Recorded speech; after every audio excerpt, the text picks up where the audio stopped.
When they heard the sound, they came on the run.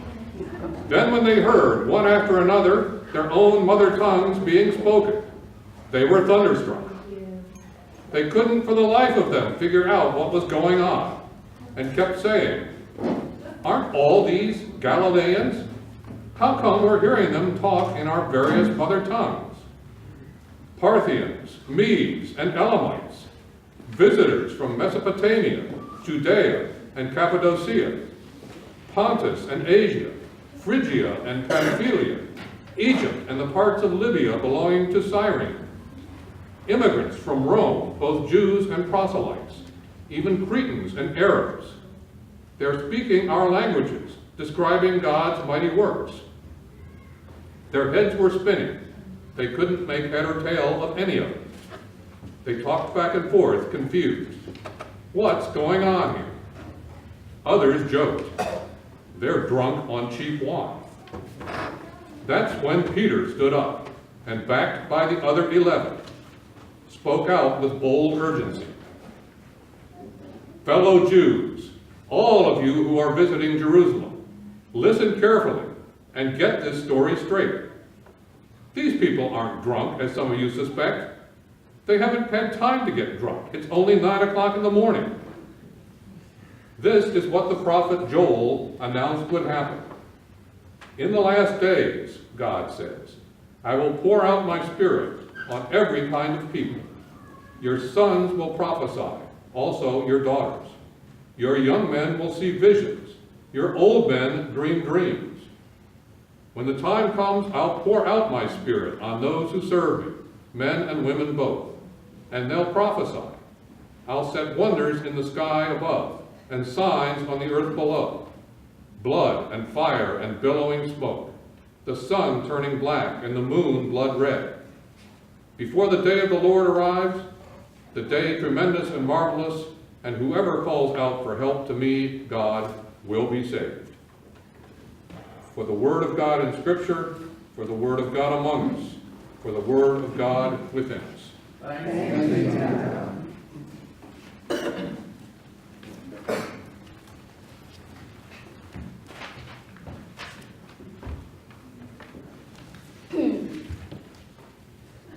I'm here in Jerusalem, but something very unusual has happened. In this cosmopolitan city with people from all over the world living in it, we've become used to communicating without words. We all speak different languages, but this morning, people were reporting a rushing wind, and all of a sudden, everyone was able to understand one another, even though they were speaking different languages. No one knows how this happened. I do. I know how it happened.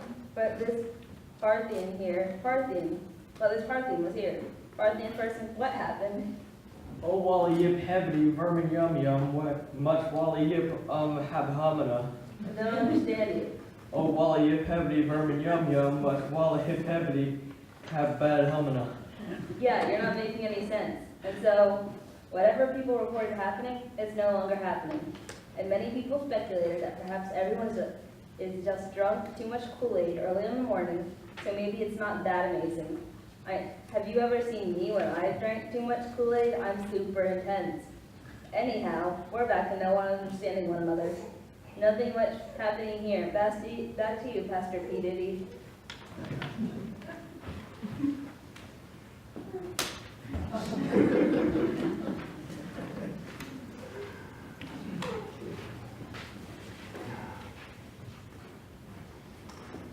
Pour out, I will pour out my spirit.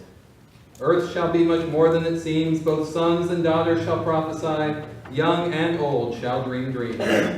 Pour out, I will pour out my spirit. Earth shall be much more than it seems. Both sons and daughters shall prophesy. Young and old shall dream dreams. Yes. Do we believe that?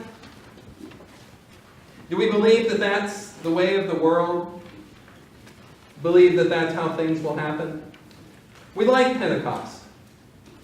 We love Pentecost in the church. It's the birthday of the church. In some churches, they trot out a birthday cake and they somehow figure out how to light about 2,000 candles, and everybody sings happy birthday to the church, and everybody seems happy about it.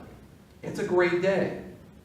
It's that day, that event, which marks that God's Spirit comes down upon a group of complete strangers who are minding their own business while shopping at the market, and then all of a sudden reveals that they can understand what a whole bunch of disciples are saying in their own languages. It's pretty amazing. It's one of the reasons we use rose petals. Look at the rose petals there on the ground. What colors are they? But those of flames. It's an old French tradition to use rose petals. They used to put holes in the ceilings of their churches just for Pentecost. All of that trouble in architecture, to put holes in their ceilings just for Pentecost, and they would send the children up into the church. And during the reading of the Pentecost reading, they would take the rose petals and place them out of the holes, so that in the entire cathedral, in the entire parish church, you would see that picture of flame coming down onto you, the disciples gathered. It's a beautiful moment, a high holy day, if not perhaps the highest holy day of the church. But we've lost sight of that, of course. We've instead celebrated Christmas. How many of us celebrated the Ascension last week? Yeah, that was one of the highest holy days of the church. One of the most important days of our calendar. And here we are at Pentecost, this day, the birthday of the church, the beginning of everything. But I didn't hear a peep about that in my radio. Nobody sang Pentecost hymns coming into church this morning? Anybody? Oh, the weather outside is frightful. The rushing wind was so delightful. As far as the flames will go, let us babble, let us babble, let us babble. No, nothing? No, we don't. But imagine Pentecost like this.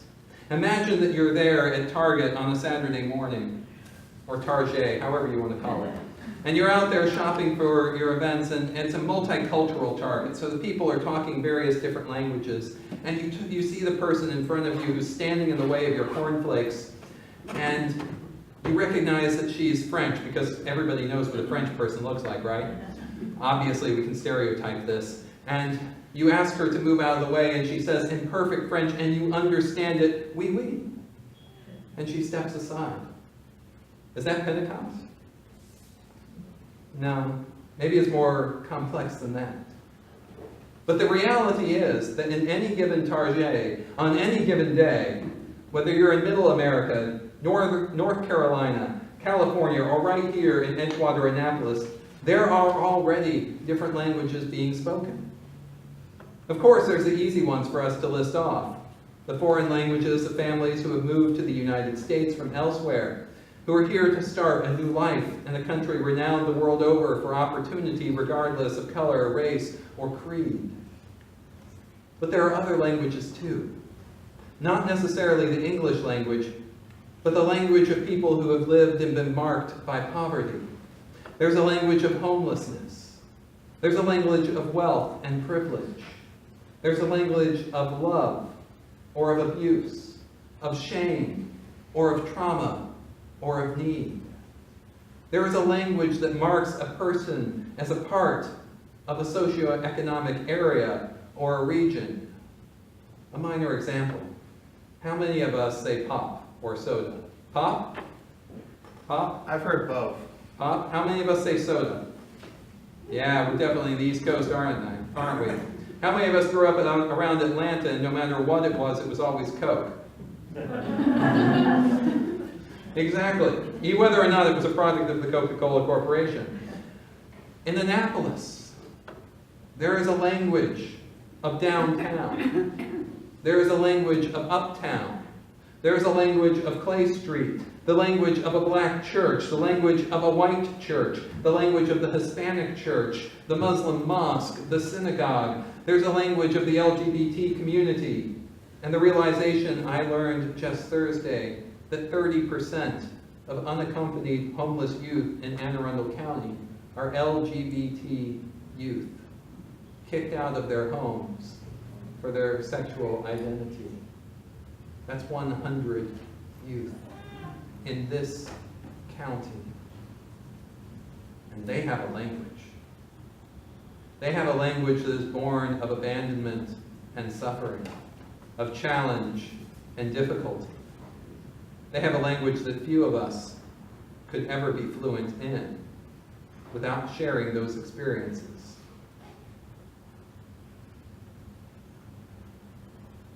Have you ever gotten that feeling under your skin when you step into a community that isn't yours, and it makes you feel a little bit uncomfortable? If you did a prayer walk last summer, I'm sure you felt it. If you've tried to be an ally to an LGBT person and joined in a queer worship space, but have lived all your life, like me, as a straight white male, you felt it. Language, what we speak, is a barrier, but also an identifier, because it bears the marks of people who have been through similar struggles and challenges. When you find someone who speaks your same language, you feel safe. They know your pain, they know your feelings, they know what you're thinking of, without even having to have a conversation. But it means, too, that common words can mean something different for so many people. Take joy, for example.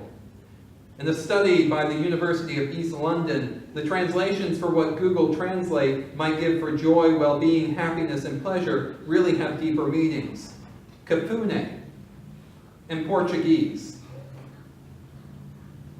What it means for them, that joy, is to tenderly run one's fingers through a loved one's hair.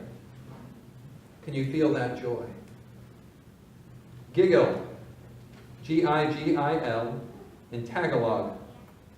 The irresistible urge to pinch someone because they are so loved. Yeah, you know what that joy feels like. You also don't want to be on the receiving end of it. I know. Mvuki, Bantu. To shed clothes and dance uninhibited. Pour out, I will pour out my spirit. Tivsmake, Norwegian. To taste small pieces of food when nobody is watching. It's a joyous thing. Sobremesa, Spanish. When the food is finished, but the conversation is still flowing. Solar free, Icelandic. When workers are granted unexpected time off to enjoy a sunny day. Those are cultural expressions of joy. Each one different. Each one shaped by different experiences. Each one shaped by something else happening. But we know what they feel like. We know what it is. And part of the Pentecost miracle is not that all of a sudden everybody started speaking the same language. The miracle was instead that everyone started understanding a different language. The disciples were able to speak in a way that a Parthian could understand. Even our newscast got it wrong, didn't we? When we talked about everybody speaking different languages. It's an intentional twist. Because so often we don't hear what actually happened. But not everybody is saying the same language. And I take this to mean so much more than just having a conversation or exchanging mere data, or just having a translation that replaces word for word what one word is in a different language. Have you ever studied a foreign language and discovered that it doesn't work that way? German? For goodness sakes. How many words can you smash together into one? Pentecost celebrates a conversation that exchanges feelings, perspectives, ways of life, the shared cultural baggage and heritage, and all of the other things that language expands out beyond just being a mere human being. But here's the thing. As Hannah's newscast this morning suggests, by the standards of data-driven results and value-added movements, Pentecost was a failure. This highest of holy days, this birthday of the church that we don't really celebrate, it's kind of just hidden in there, it was a failure. What happened immediately after Pentecost? Did all these people in the marketplace all of a sudden proclaim Jesus Christ as Lord and Savior, renouncing their sins and proclaiming witness to the God of glory? Did they rush off right there and then to found a church and continue their witness? Did they tithe 10% of their income to their local congregation? Did they change their lives in objectively measurable ways that all can see and attest? No. I mean, if they did, it's not in the scripture. Perhaps they did none of those things. This weird event happened. The cynical folks proclaimed them drunk. And people were able to forget the movement as if it didn't matter. If it happened today, it would be a blip across our mobile app, and then quell, end, be over and forgotten. A cultural curiosity as we leapfrogged on to the next Tumblr or Facebook post that had something far more interesting, like kittens, or Charlie Bit My Finger, the continued reigning champion on YouTube. Had their disciples been measuring their success by the pundits and the people with power and authority, the people who stand behind the news cameras, they may have lost all hope and let the movement end, rushing wind, dancing flames, and all. And even though we have the cynicism of a constant news cycle, make no mistake, the people in Jerusalem have the same measure of human cynicism that I think has faced humanity from the dawn of creation. Rebecca Solnit, an editor at Harper's Magazine, which is not to be confused with Harper's Bazaar, reflected last month on the various movements that have been pronounced failures by the reigning cynics of our information age. Occupy Wall Street, the Arab Spring, as many of the uprisings resulted in just as bad conditions as before, the protest to the Keystone XL pipeline before the pipeline was actually canceled, Black Lives Matter.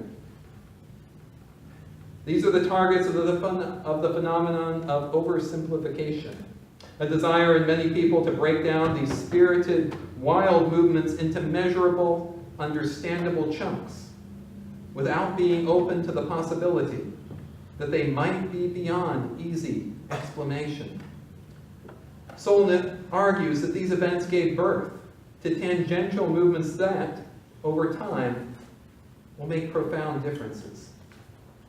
However, what she titles naive cynics tend to excuse themselves from needing to do anything, and therefore they just dismiss the movement, dismiss themselves, and remain seated.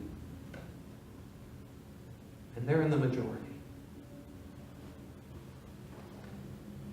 I quote, "Naive cynics shoot down possibilities, including the possibility of exploring the full complexity of any situation. They take aim at the less cynical, so that cynicism becomes a defensive posture and an avoidance of dissent. They recruit through brutality. If you set purity and perfection as your goals, you have an almost foolproof system according to which everything will necessarily fall short." I'm not going to join Occupy Wall Street because they don't really know what their demand is.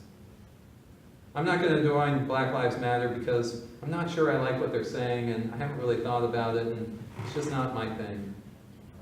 You know, I'm not going to worry about the Keystone Pipeline because global warming is important and I really, try to live by that, but those guys standing up and protesting, that's not me. That's not the right way to get things done. So no phone calls are made to congressmen. Nobody shows up. And it looks like it falters. But here's the thing, folks. People did show up. For each and every single one of those movements, a small group of people did show up. One of our own people in this church trekked her way all the way up to New York City to stand with climate change and say we need to pay attention to this. One person said I can make a difference, and she traveled up there. Kathy, thank you. Many of us have felt at some point in our lives that there is something calling on us that is so much more powerful than what we are, that even though the cynics tell us we cannot make a difference, even though we think that this isn't going to change a darn thing, we go and we do it. I stood with 40 people outside of the governor's mansion to call on refugees, to say we need to do something about this, Governor. Nobody acknowledged it. The news camera shut down early. Not a lot of people showed up. The governor didn't do anything. But the refugees still kept coming into the state. And people stood up and said, we're going to help them, and we're going to home them. If I had thought about the immediate reaction to that protest, it would have been an abject failure. But the responses this congregation and many others have said, we're going to stand up, open our pocketbooks, open our doors, open our lives, and we're going to make this happen. That's what Pentecost is. Pentecost is a direct thing. It was a failure. If you judge the church by the actions of a handful of disciples standing in the marketplace, babbling about in different languages all of a sudden, and then dissipating, folks, it's a failure. But what came out of it? What came out of these movements? What happened with Occupy Wall Street? People began to examine the banking structure of this country. People began to talk, and inequality became a household term. We started looking at the fact that we have a 1%. We started looking at the ideas that there is a massive income gap. We started looking here in Anne Arundel County and recognizing that we have an increasing income gap in this county, where the majority of households, 40% of one income bracket anyway, are trying to piece things together with $34,000 a year. We'll do the math, folks. $1,600 a month for a rent, $21,000 a year for child care. Where's the leftover? Who's going to stand up? That's what Pentecost is about. That's what the church has always been about. We proclaim hope in the face of hopelessness. Even if it's a small crowd, even if that light is small, the darkness has never overcome it. Even Jesus' movement could be called a failure because he died at the end. And people could point to that and say, it didn't really happen. But why are you here? Why are we here? Why do you come back Sunday after Sunday? Or skip a few? Why do you come at least once a month? Why do you come here? What is the difference in the world, in your life, that you see shining out from this place? What is the beacon of hope that you want to be shining out from that tower right there every day of the week to people? What is the way that you move and carry yourself every week that is different? How does the Spirit work in you? Because it started that day less than 2,000 years ago, and it kept going. It kept going. It kept going and going and going in ways that nobody imagined. Each of those movements, each of the movements that had been called failures, they changed something. People thought in the Arab Spring, I can change the world. And they went out and did. That's what Pentecost is. The birthday of the church is not a blip on the screen. And we treat it like one. Liturgically, it's the one day a year we track out these red pyramids. One day a year. And what do we do right after that? We go back to green. It's ordinary time. We can go back to things as normal. Everything goes just to normal. And then what happens after that? We go into summer, the church cycle shuts down, and we go to sleep. It's like Pentecost is the end of everything. We're done. It's the beginning.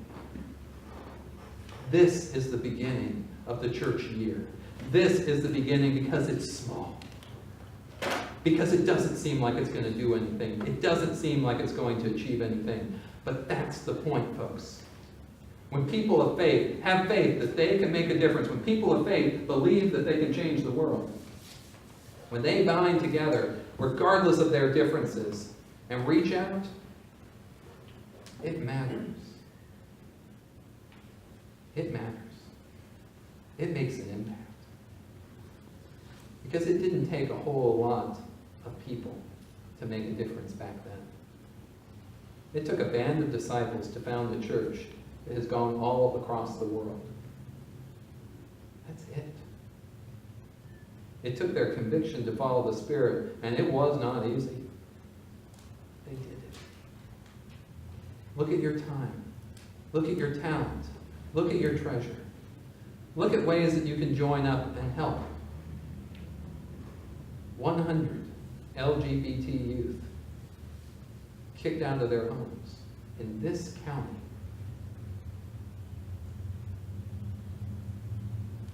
What do we do? Problems seem so massive, so big. But that's why we have a rushing wind that changes the course. That's why we have the Spirit. That's why we don't give up. The Lord be with you.